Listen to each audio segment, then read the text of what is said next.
was reading the mailbag on DallasCowboys.com. You should always do. Great people on there.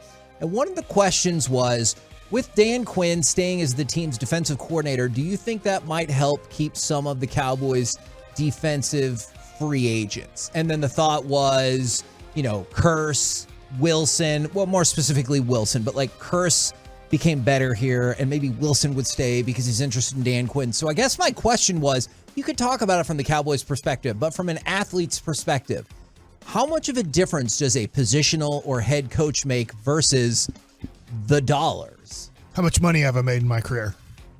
Let's say not a lot. $3 million. Money means everything. I'm not going to argue that. That's 100%.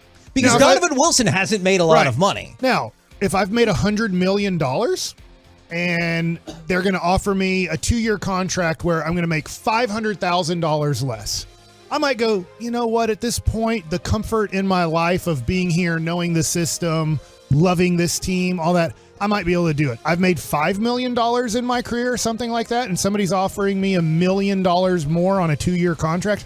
I need the extra $500,000 per year because my career's short. Yeah. And I'm going to go from making, this is the toughest thing in professional sports, I'm going to go from at some point between age 21 and 31, hopefully, making 7 figures. I'm hoping.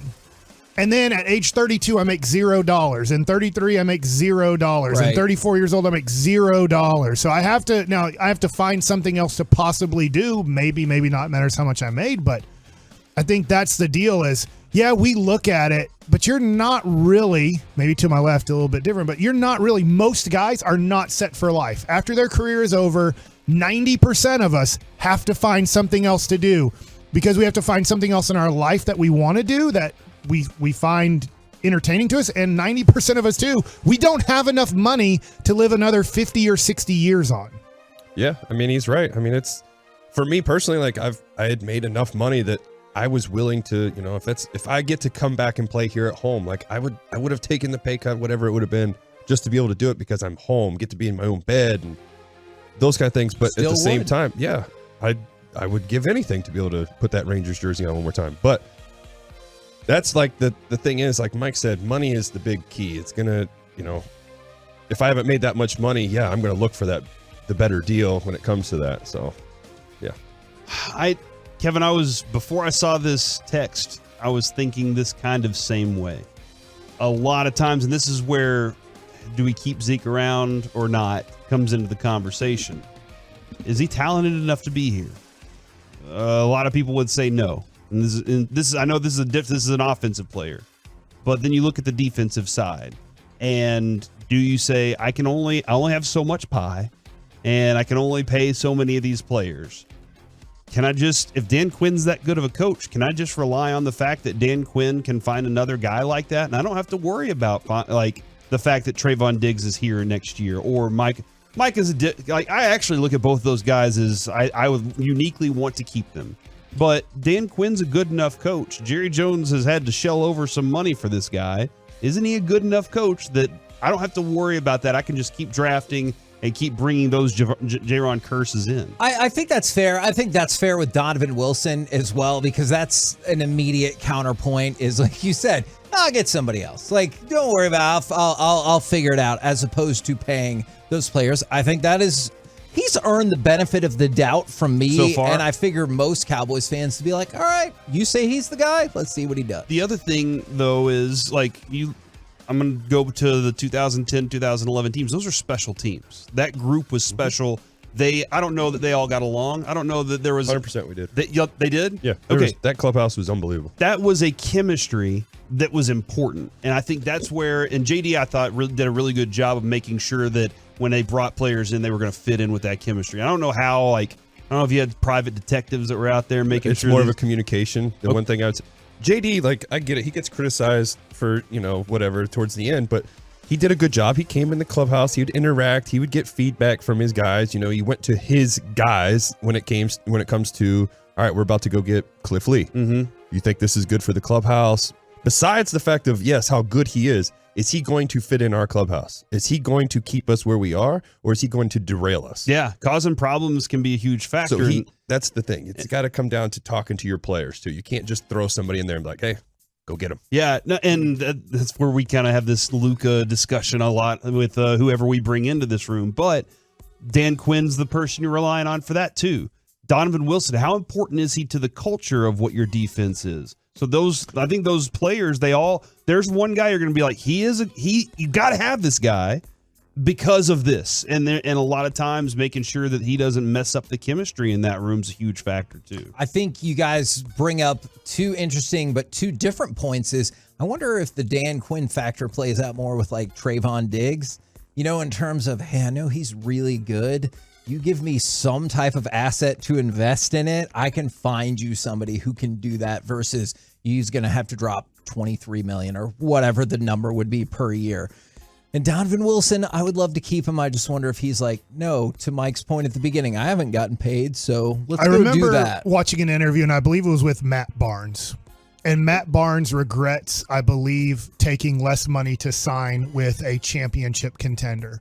And Jalen Rose was part of this kind of podcast, and every player agreed. Every player who signed for less money to try to maybe win a championship that's in kind of not a Karl Malone situation or not like I've made all the money in the world. Like most players, if not all, regret signing for less money because in the end, you get to be 40 years old and you're like, I gave up how much money just so I could play on this team? Like most players would say I'd even trade in the ring for the $3 million that I gave up that year, even if they did win it. Because like $3 million. Really? Yeah, because ultimately I was a role player. How much do we talk about Luke Longley's ring count? Yeah. Like we don't care about Luke Longley.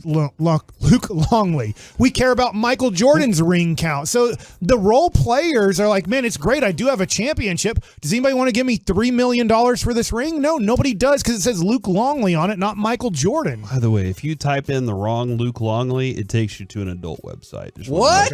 I just Are you learned sure that it's on the accident. wrong Luke Longley? But that's coming from players. I mean, players would be like, look, I mean, if there's a certain amount of money that I'll be like, I'd rather have that money than say I won a championship as a role player. And whenever people say, one of the things is I do see the appeal of taking less money for the championship culture and everything like that. But if you're with let's just use the Cowboys, for example. What in the hell leads you to believe that the Cowboys would use that money and get a championship? Like if you're going to Trayvon Diggs or Micah Parsons or whoever, and you're like, hey, if you could take $3 million less a year, we could really build something. My follow-up question is based on what?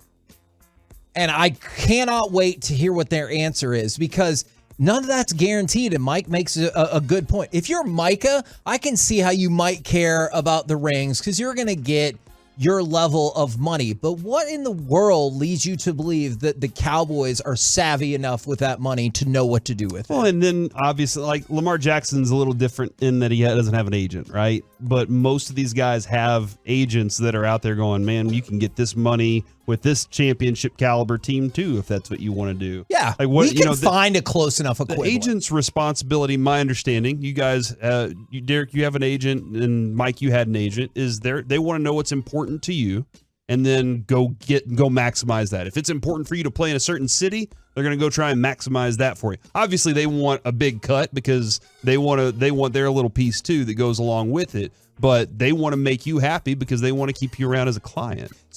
Let's go ahead. I was going to say, for me, like looking at that, it's like, okay, where do I have the best opportunity to play? Where can I actually contribute if I'm a part of it? Because like at the end of the day too, like Mike was saying, like some guys would give up their rings just to get that extra $3 million. I wouldn't want that because that ring's going to last me forever. And the money is just goes, wherever. I want to be a part of something. Mm-hmm. So if I'm getting that ring, I'm hoping that I contributed enough to where I can actually be like, this was me. I helped out with this. So that's the big factor for me. It takes me back to Drew Pearson on the elevator with you. Whenever he goes, see that? That's what getting into the Hall of Fame does. It was the best because it was right after Drew Pearson. He was up here at the fan right after he had gotten into the Hall of Fame, and people were like, "Oh my God, Drew Pearson!" They wanted his autograph, as they should. He got into the Hall of Fame. He got into the elevator. He looks at me and he goes, That's what getting into the Hall of Fame does for you. And I just thought it was the funniest thing ever. And his comedic timing was freaking spot on as well. That's good. That's how it should be. I mean, you want to be a part of something. You want to say that you did something to help get to that. So for me, it's like that's where I'm looking at is where do I have the best opportunity? Yes, I'll make the most money out of it, whatever, and then go from there.